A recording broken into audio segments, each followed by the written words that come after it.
Oh wow, the graphics looks just so good. Wow. Also, check that out. No notch. That is a full screen notchless display, my friends. Wow. And yeah, check out that graphics. So beautiful. Actually, I want to check it out myself because I can't see from the shades. Yeah, it is good. Hey, what's up guys? Welcome back to TechBeans, and today we're going to be taking a look at the Vivo V15 Pro. This, my friends, is the most affordable full-screen notchless display you can get today. And check this out. Boom! That, my friends, is 32 megapixels of selfie power. Well, actually, it's already out of the box, and this is an unboxing video, so let me just show you the unboxing part. Oh, and by the way, I have 3 giveaways right now, these 3 smartphones, so please check out the descriptions below to know more about the details on how you can get this. Awesome! Let's do a rewind. Alright, let the unboxing begin. No! No!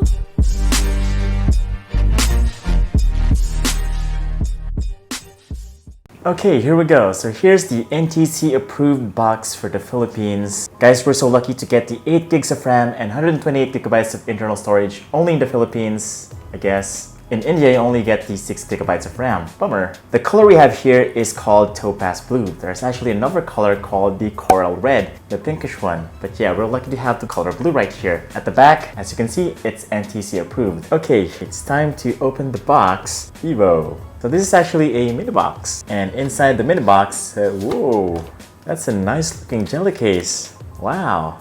And also the papers. This is the first time I've seen this kind of quality coming from a stock jelly case.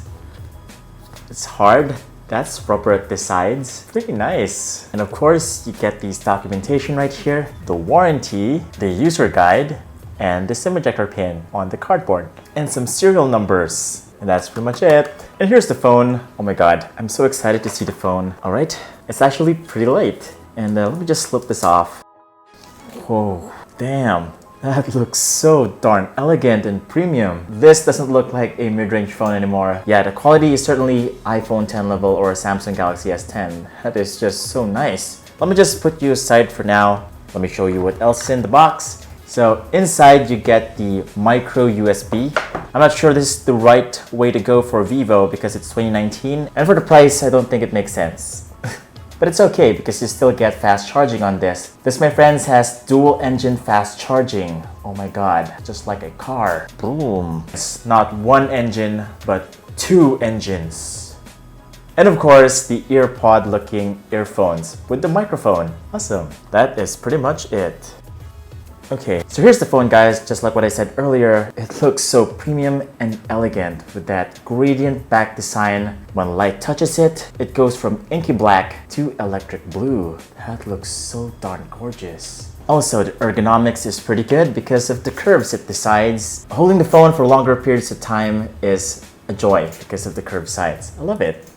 By the way, guys, that is glass back. That is not plastic. And even though it's glass back, it's not really that slippery. There's actually a little bit of friction going on there at the back. Also, it's very thin. That's why I'm quite surprised that it also has a headphone jack. Now, for a mid-range phone, I'm really surprised that it has a triple camera setup. That is actually 48 megapixel sensor right here at the top. So it's very surprising to get this kind of technology for a mid-range phone. So that's the triple camera, the LED flash, the logo, and at the top you get the headphone jack, and of course the pop-up selfie camera. And yeah, like I told you guys, it only has micro USB. And for the price, I was expecting USB-C already. And of course, it has 1 speaker grill and of course the SIM tray. Cool, that's the first time I've seen the SIM tray at the bottom of the phone. And on the right side, we have the power button and the volume rockers. And this is surprising. There's actually another button at the left side right here. Not sure what that does, so let me just check that in a bit. Oh, and look at that. There's actually another tray right here at the side. And it's actually a dedicated tray for the SD card.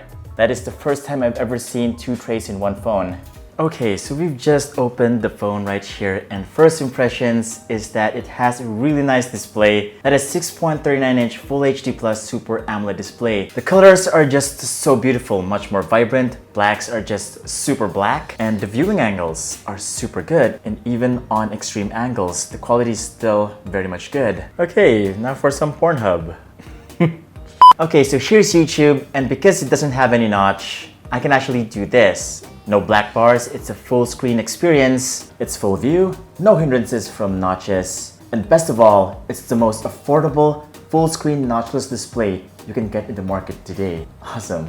What I love about Super AMOLED displays is that the colors just pop from the screen. Everything just looks so vibrant and you get those nice deep blacks. Watching any kinds of content here, YouTube, Netflix, playing games, it's all going to be so much better compared to, let's say, an IPS or TFT display. Simply because the display gives you a whole new experience with better colors, a brighter screen, and very viewable angles. It's a great display, which in itself is a great selling point for the Vivo V15 Pro. Also, embedded on the display is the fingerprint scanner. Gotta say, it's actually much faster than last year's Vivo V11. It's a lot snappier. Would have been great though if I could still use it when the display is off. That would have been a handy feature. Right now you need to either double tap or press the power button to access it. I do love the animation though, it's really fun to press it. Another great unlock feature is the face unlock, which uses the selfie camera at the top. So here's how it works. You just open the phone, it pops out, and then you face it onto your face and wait, should have already unlocked it. Oh, so it doesn't work if you have glasses on. Bummer. It's actually pretty fast, but it was a slow experience because I was expecting it to be super slow because it's moving up and down like that. Pretty nice. It's my first time unlocking with a pop-up selfie camera. Pretty darn cool. The Vivo V15 Pro is running on FunTouch OS 9.0 based off of Android 9 Pie. Pretty much functions just like any Android phone out there. The quick access tools are right here at the bottom, just like the old iOS interface. The sliders are pretty darn basic. Also, this thing has a new feature called Jovi AI Assistant. It's actually accessible using the button right here to the left. So if we click on this, it's gonna call Google Assistant. But if you double press it, it's going to call Jovi AI. This thing is an image recognition software, so it's gonna look up whatever it is that it took in the screen, and it's going to look it up in Lazada or Shopee. Actually, it's just Shopee right here. I kind of noticed that the apps were very quick to launch. The processor is very fast. By the way guys, this thing is powered by a Snapdragon 675 processor. No slowdown whatsoever thanks to that 8 gigs of RAM. Alright, so here are the settings that you can get for PUBG. It can go up to HD graphics, high frame rates, realistic. So here's the graphics you can get with the phone. It looks so awesome. So skydiving here. Damn, that looks so smooth. Of course, this is only high frame rates. I'm gonna unlock extreme frame rates later with the GFX tool, so yeah, let's check that out. Gotta say, everything just looks so good. The grass, the ground, the trees. The colors just pop out thanks to that Super AMOLED display. Okay, so I just used GFX tool. It's the hacking tool for PUBG. Now we are able to go to HDR, extreme frame rates. Alright, that is just awesome. And yep, it's a lot smoother now. Let's check it out. So yeah, if you want to know more about the GFX tool, I'm gonna leave the details in the descriptions below. But yes, I think this is running at about 50 to 60 frames per second. That looks so smooth. This is the level of detail you're gonna get on a Pocophone F1, a Samsung Galaxy S9. No lag at all here at the diving test. That is quite the surprise. That is just how powerful the Snapdragon 675 processor is.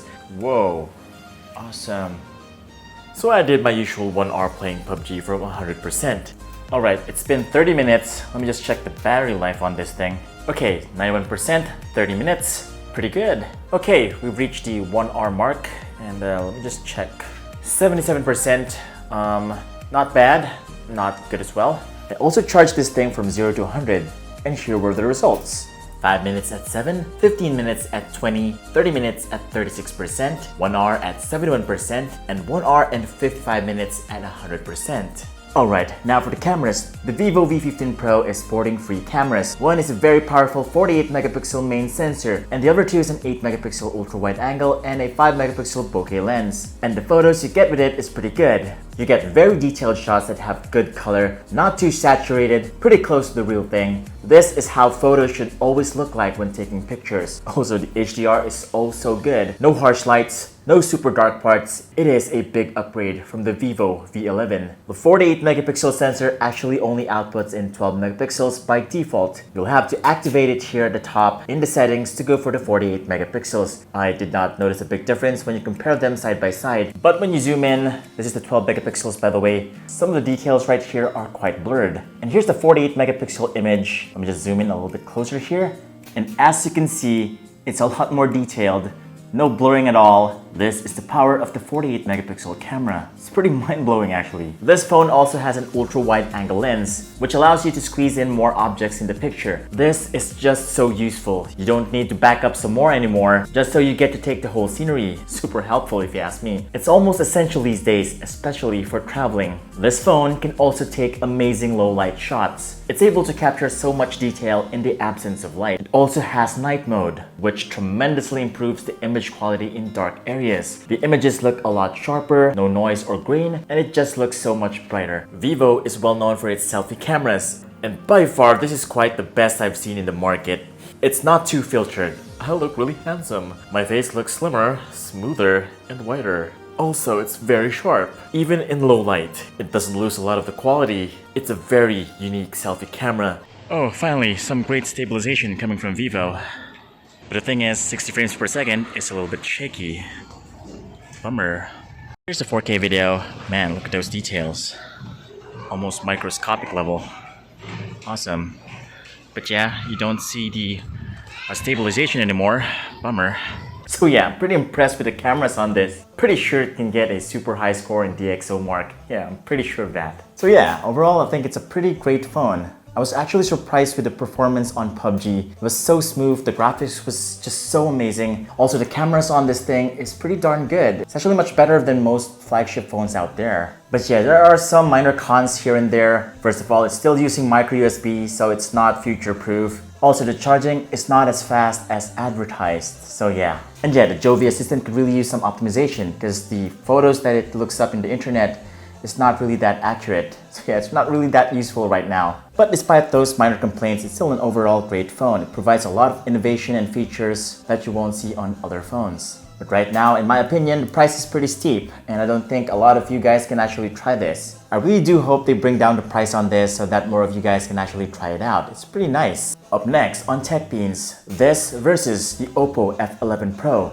I'm pretty sure that this has a great edge over this. Yeah, I think it's gonna do great. So what are you waiting for? Subscribe and hit the bell icon so that you don't miss it. This is Vince the Maker from TechBeans, and I'll see you on the next video.